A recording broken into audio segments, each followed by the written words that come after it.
अस्सलाम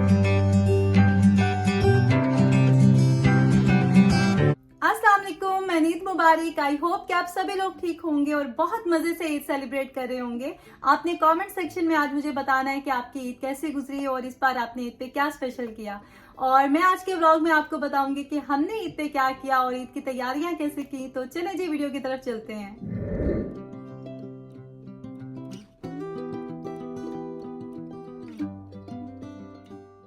इस बार ईद जो है ना हमारी थोड़ी सी डिफरेंट थी, क्योंकि इस घर में ये हमारी पहली ईद थी और जगह चेंज होने से कुछ चीज़ें खुद ब खुद चेंज हो जाती हैं। सच बताऊं तो इस बार ईद के आने का मुझे पता ही नहीं चला, क्योंकि मैं थोड़ी बिज़ी थी। मेरी कोलैबोरेशंस थी ब्रांड्स के साथ। वैसे तो मैं इतना बॉदर नहीं करती मेरी वीडियोस टाइम पे अपलोड हों, लेकिन जब मैंने कमिटमेंट की हो ब्रांड्स के साथ तो इस मामले में मैं थोड़ी सी प्रोफेशनल हूँ। तो बस मैं काम में थोड़ी सी बिज़ी थी और मुझे पता ही नहीं चला कि 2 दिन के बाद ईद है। वैसे तो मेरे माइंड में था कि ईद आने वाली है, लेकिन इस चीज़ का मुझे बिल्कुल भी नहीं आइडिया रहा कि कितने दिन बाकी हैं। वैसे इस ईद पे ना इसी तरह से ही होता है, क्योंकि ईद उल फितर पे तो रमज़ान की वजह से हम एक एक दिन काउंट कर रहे होते हैं ना, तो मैं अच्छी तरह से एहसास होता है कि इतने दिन के बाद ईद है। लेकिन इस ईद का बस अचानक से ही पता चलता है कि ये 2 या 3 दिन के बाद ईद है। और यहाँ पे तो कुर्बानी लेने का भी कोई सीन नहीं था, तो बस जल्दी जल्दी से सारी प्रिपरेशंस की हमने। ईद पे किसी ने हमारे घर आना तो नहीं था, लेकिन अपनी तसल्ली के लिए इंसान घर तो क्लीन करता ही है ना। क्योंकि शुरू से ही देखते आ रहे हैं कि ईद से पहले अच्छी तरह से डीप क्लीनिंग होती थी घर की। कोई पेंट वगैरह कराना हो या कोई भी इस तरह की मेंटेनेंस वगैरह हो तो रमज़ान से पहले हो जाती थी या ईद से पहले हो जाती थी एटलीस्ट। तो बस मैंने घर को थोड़ा सा क्लीन किया। ये बेडशीट्स मैंने न्यू लेके रखी हुई थी, मैंने सोचा ये भी बिछा देती हूँ ताकि ईद वाली वाइब्स आएँ थोड़ी। और बच्चों को एज़ यूजुअल मैं अपने साथ इन कामों में इन्वॉल्व करती हूँ ताकि उनको भी अच्छी तरह से इन चीज़ों का पता चले, और जब वो बड़े हों तो उनके पास भी कुछ मेमोरीज़ हों इस तरह की, जैसे मैं अपने बचपन को याद करती हूँ। तो जनाब यहाँ पे अमान और अली का रूम भी क्लीन हो चुका है। पहले इन दोनों के बेड्स में ना गैप था, लेकिन अली जो है ना थोड़ा लोनली फील करता था रात में, तो वो अमान के बेड पे आ जाता था। तो इसलिए फिर इन दोनों के बेड्स को ना कंबाइन कर दिए ताकि वो कंफर्टेबल फील करे। वैसे तो मैं ख़ुद रात में उसको सुलाती हूँ यहाँ पे, और अक्सर उसे सुलाते सुलाते मैं भी सो जाती हूँ यहाँ पे। लेकिन जब वो सो जाता है गहरी नींद तो फिर मैं अपने रूम में जाती हूँ। तीनों बेडरूम्स क्लीन करने के बाद मैंने सोचा कि वॉशरूम भी क्लीन कर लेती हूँ, क्योंकि नेक्स्ट डे मुझे और बहुत सारे काम थे। मैंने स्किन पॉलिश भी करनी थी, फेशियल भी सोचा था कर लूँगी, क्योंकि काफ़ी टाइम हो गया था मुझे फेशियल किए हुए। तो बस फिर मैंने वॉशरूम क्लीन किए दोनों। ये दूसरे वाला था तो मैंने सोचा कि इसका क्लिप भी ले लेती हूँ, ऐड कर दूँगी।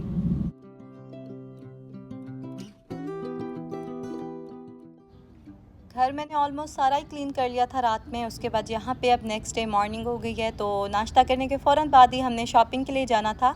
ये न्यू शूज़ लिए थे मैंने, इसकी भी वीडियो मैंने बनाई हुई है, तो मैं आपको बाद में दिखाऊंगी। पहले मैं आपको दिखा देती हूँ कि कितने ज़्यादा कंफर्टेबल हैं और देखने में भी अच्छे लग रहे हैं। तो अभी हम लोग चले गए थे लेक साइड मॉल। यहाँ से बच्चों की शॉपिंग करनी थी, मैंने अपने लिए भी ड्रेस लेना था। तो बच्चों के लिए तो कपड़े मिल गए थे, अमान और अली के तो इजीली मिल जाते हैं, लेकिन आयतल के लिए जो है ना वो ड्रेस मिल ही नहीं रहा था, क्योंकि यहाँ पे आपको पता है कि थोड़े डिफरेंट तरह के ड्रेसेस होते हैं बच्चियों के। तो उसके लिए फिर जो है ना थोड़ा कवर्ड ड्रेस लेना होता है, इसलिए थोड़ी सी प्रॉब्लम होती है कभी कभी। मैं हमेशा ईद की शॉपिंग टाइम से थोड़ा पहले कर लेती हूँ ना, तो वो अच्छा रहता है, क्योंकि इस बार तो हमें कुछ भी काम का नहीं मिल रहा था। मुझे अपने लिए तो कोई भी ड्रेस सूटेबल नहीं लग रहा था, और मैंने यही सोचा था कि मैं पहले वाले ड्रेसेस में से ही कुछ पहन लूँगी। लेकिन मेरे हस्बैंड को इवेंचुअली एक ड्रेस पसंद आ गया था मेरे लिए, तो मैंने सोचा कि चलो इस बार हस्बैंड की पसंद का ही पहन लेते हैं। अभी मैं आपको दिखाऊँगी कंप्लीट ड्रेस भी। और आयतल का ड्रेस जो है ना वो कहीं से भी नहीं मिल रहा था मॉल में, तो फिर हम उसके बाद टारगेट गए थे और वहाँ से एक सिंपल सी स्कर्ट और शर्ट मिल गई थी, तो वो उसको भी पसंद आ गई थी और हमें भी रीज़नेबल लग रही थी, तो हमने ले ली।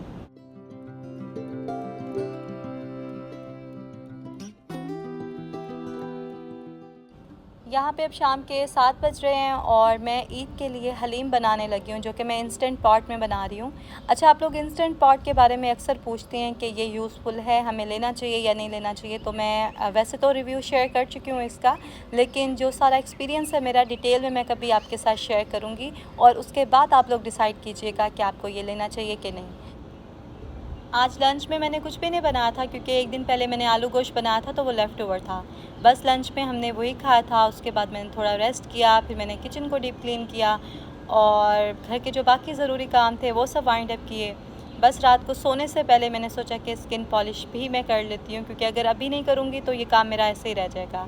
बहुत से काम हमारे ऐसे होते हैं जो हम डिले कर रहे होते हैं और चाँद रात को ही हमने करने होते हैं। तो फेशियल तो मैंने स्किप कर दिया था क्योंकि मैं काफ़ी थक गई थी और मेरा दिल कर रहा था मैं जल्दी से सो जाऊँ, और सुबह वैसे ही जल्दी उठना था ईद की वजह से। तो बस मैंने क्लिनजिंग की, उसके बाद स्किन पॉलिश की और रात में मैं सो गई थी। फिर सुबह सुबह उठी और ये सेवियाँ बनाई जो कि हर साल हम हर ईद पे ही बनाते हैं। ये है जी मेरा ईद का ड्रेस जो कि मैं अभी आपको पहन के दिखाऊंगी। और बस बच्चों को रेडी किया मैंने, उसके बाद मैं ख़ुद रेडी हो गई थी।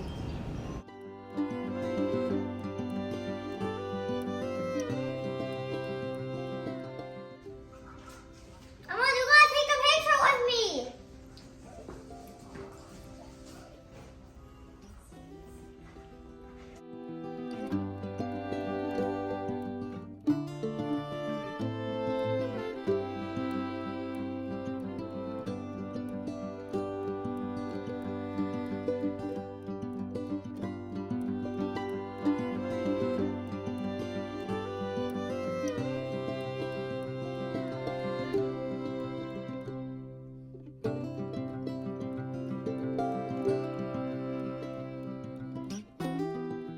यहाँ पे मेरे हस्बैंड जो है हम सबकी फ़ोटो ले रहे थे नाश्ता करते हुए।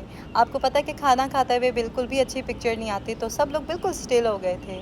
तो फ़ोटोज़ जो है वो साथ साथ चलती रहती हैं, क्योंकि हम लोग फ़ोटोज़ खींच के अपनी फैमिलीज़ को भेजते हैं, हमारी फैमिलीज़ हमें अपनी पिक्चर्स भेजती हैं। तो बस इस तरह से मिलजुल के हम ईद को सेलिब्रेट करते हैं। सोचा तो यही था कि इस बार पाकिस्तान जाके अपनों के साथ ईद सेलिब्रेट करेंगे, लेकिन फिर हमारा प्लान जो है वो थोड़ा डिले हो गया था। तो शुक्र है कि मेरी मदर इन लॉ हमारे साथ थी, तो हमारी ईद अच्छी गुजर गई। तो यहाँ पे मैं आयतल को नेल पॉलिश लगा रही थी, जो कि आपको पता ही होगा कि मैं हर साल ईद पे उसे लाजमी लगाती हूँ, उसकी बर्थडेज़ पे, ईद पे, क्योंकि उसको बहुत अच्छा लगता है, लेकिन मैं अलाउ नहीं करती हूँ उसको। तो इस तरह के जो इवेंट्स होते हैं ना, उस पर मैं लाजमी लगा देती हूँ।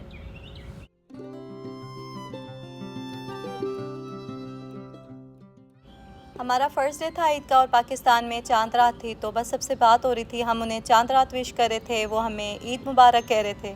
तो बस इसी तरह से ईद पे जो है सबसे बात हो जाती है, जिनसे नहीं भी बात होती उनसे ईद पे बात हो जाती है। इस बार हम ईद पे बाहर कहीं भी नहीं गए, क्योंकि टिपिकली हम लोग नाश्ता करने बाहर जाते हैं, लेकिन इस बार मेरे हस्बैंड और अमान जब नमाज़ पढ़ने गए थे ईद की, तो वापसी पे वो नाश्ता लेके आए थे। तो बस हमने नाश्ता किया, उसके बाद फ़ोन कॉल्स की और उसके बाद हमारा प्लान था कि हम मूवी देखने जाएंगे। तो डिसाइड नहीं हो रहा था कि कौन सी मूवी देखें। बच्चों की जो है ना वो आपस में सेटिंग नहीं हो रही थी। किसी को कोई मूवी देखनी थी, किसी को कोई और मूवी देखनी थी।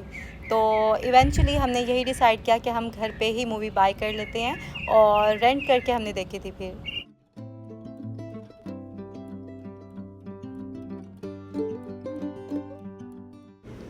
नान और हलीम गर्म करके ना मैं लिविंग रूम में ही ले आई थी, क्योंकि सब लोग मूवी देख रहे थे और किसी का भी मूड नहीं हो रहा था कि हम मूवी को यहीं पे स्टॉप करें और फिर जाके जो ना लंच करें।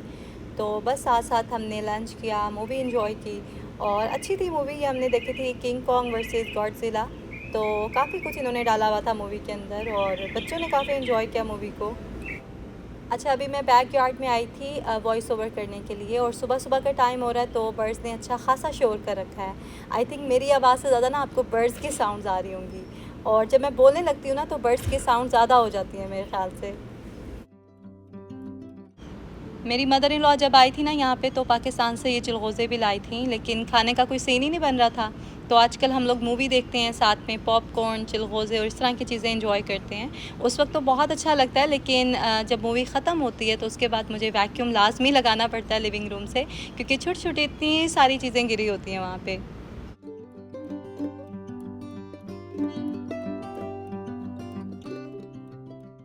मूवी देखने के बाद मैंने चेंज किया और फिर मैं आ गई थी किचन में, क्योंकि मुझे बनानी थी बिरयानी। और ये वाली चीज़ें जो है ना फ्रेश ही अच्छी लगती हैं, इसलिए मैंने पहले से नहीं बना के रखी थी। मैंने चिकन क्लीन कर लिया था ताकि मेरे लिए कन्वीनियंट हो बनाना। तो इसकी रेसिपी मैंने रिकॉर्ड नहीं की, क्योंकि मुझे लग रहा था पहले कि मैंने शेयर की है इसकी रेसिपी, लेकिन जब मैंने सर्च किया तो दूसरी बिरयानी की रेसिपी आ रही थी, जो कि मैंने पुलाव स्टाइल में बनाई थी, देगी स्टाइल की जो होती है। तो अगर आप लोगों ने ईद पे बिरयानी बनानी हो, ईद की दावत पे बनानी हो, तो आप लोग वो वाली रेसिपी ज़रूर ट्राई कीजिएगा, क्योंकि मटन की अगर बिरयानी बनानी हो ना तो वो बेस्ट है। और ये वाली जो है ना ये मैं चिकन की बनाती हूँ और इसकी रेसिपी भी नेक्स्ट टाइम जब मैं बनाऊँगी तो ज़रूर शेयर करूँगी। यहाँ पे ये फूड कलर जो है मेरे पास जेल वाला था तो मैंने वो वाला यूज़ किया था क्योंकि दूसरा मुझे मिल नहीं रहा था। और बाकी जो लवाज़मात हैं बिरयानी के वो आपके सामने हैं।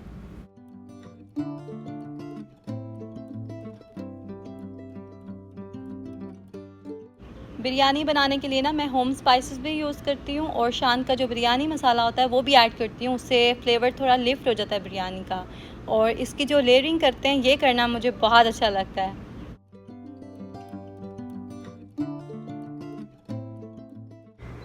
इस बार मैंने काफ़ी टाइम के बाद बनाई थी बिरयानी तो सब लोगों ने शौक़ से खाई थी। वैसे मुझे बहुत पसंद है बिरयानी, घर में बाकी सब भी शौक़ से खाते हैं। सिर्फ आयतल को इतनी अच्छी नहीं लगती तो वो थोड़े नखरे करती है, बाकी सब लोग शौक़ से खाते हैं। तो वंस इन अ मंथ में बना लेती हूँ, लेकिन इस बार थोड़ा टाइम ज़्यादा हो गया था।